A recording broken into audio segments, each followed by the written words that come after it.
நம்ம என்ன பார்க்குறோம் அப்படின்னா combined technical service examination diploma level or ITI லெவலில் நடந்த பாலிட்டி ப்ரீவியஸ் இயர் கொஸ்டின்ஸ் பார்த்துட்ருக்கோம். அந்த கொஸ்டின்குள்ளே போகலாம். வாக்களிக்கும் வயது 21லிருந்து 18ஆக குறைப்பு. எந்த வருஷம் குறைச்சிருப்பாங்க அப்படின்னா 1988 வந்து குறைச்சிருப்பாங்க.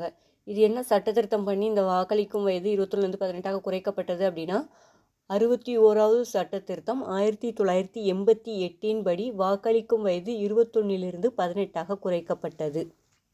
அப்போ 1 அப்படிங்கிறதுக்கு ஆப்ஷன் 2 அப்படிங்கிறது கரெக்டு.